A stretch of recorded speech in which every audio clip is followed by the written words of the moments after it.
Broccoli রান্না করব। এখানে কড়াইতে জল ফুটছে, ব্রকুলিগুলো দিয়ে দেব। এটা সেদ্ধ করব না, একটু ভাপিয়ে নেব, জাস্ট ফুটে উঠলেই নামিয়ে নেব।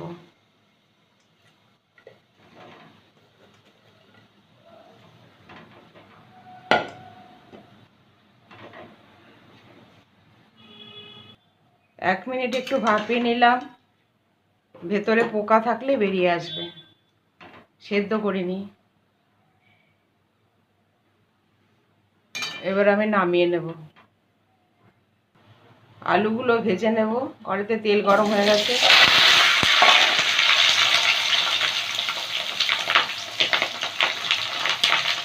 একটু নুন আর হলুদ দিয়ে দিলাম।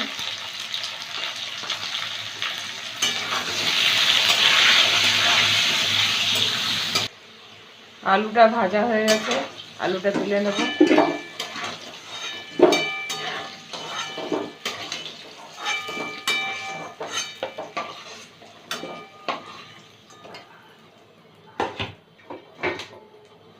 ব্রকুলিটাও একটু ভেজে নেব।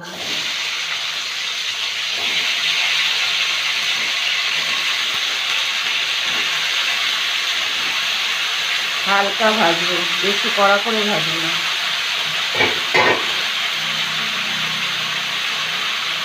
সামান্য নুন দিয়ে দিলাম,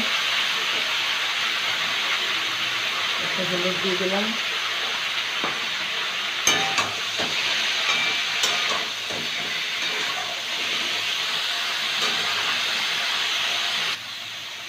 ব্রকুলিটা আর ভাজবো না, হালকা করে ভেজে নিলাম। এবার তুলে নেব।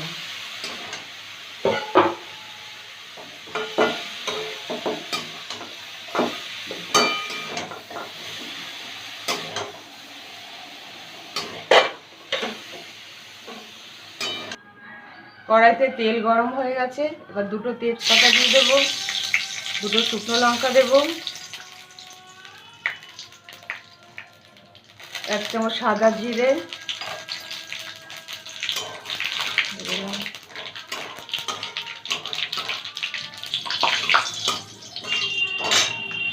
1 চামচ আদা বাটা দিয়ে দিলাম,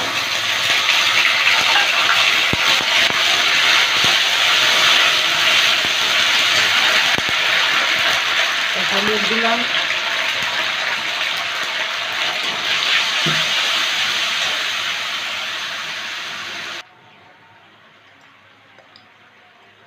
এক চামচ জিরের গুঁড়ো,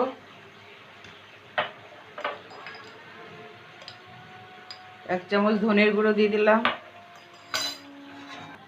1/2 চামচ কাশ্মীরি লঙ্কার গুঁড়ো দিলাম। এবার মশলাটাকে কষাবো। একটা টমেটো কুচি দিলাম,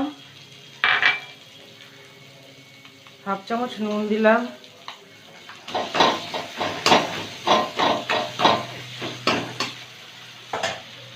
একটু ঢেকে দেব। ঢাকা তুলে এবার মটরশুঁটিটা দিয়ে দেব।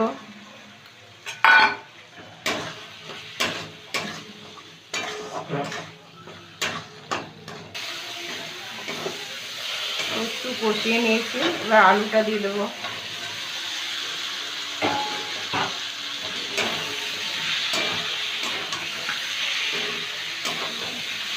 সামান্য একটু জল দেব, দিয়ে আর একটু কষাবো।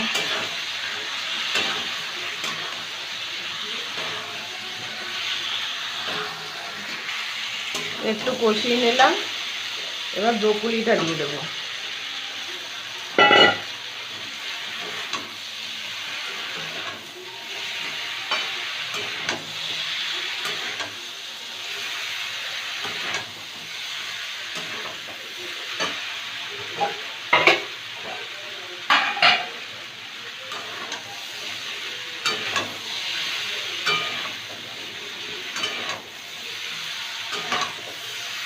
একটু নেড়ে ছেড়ে এবার গরম জল দিয়ে দেবো।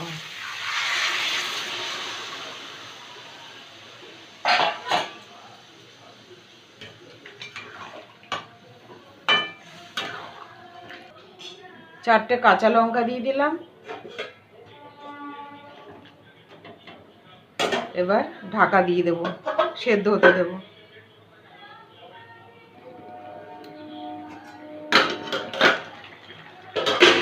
7 মিনিট ঢাকা দিয়ে রেখেছিলাম, দেখবো সেদ্ধ হয়েছে কিনা। সেদ্ধ হয়ে গেছে, আলু ব্রোকলি সব সেদ্ধ হয়ে গেছে। এবার 1 চামচ চিনি দিয়ে দেবো, চিনি দিয়ে আরেকটু ফুটতে দেবো, আর একটু রান্না করব। 2 মিনিট ফুটিয়ে নিলাম। এবার গরম মশলা দিয়ে দেবো, 1/2 চামচ গরম মশলা দিয়ে দিলাম।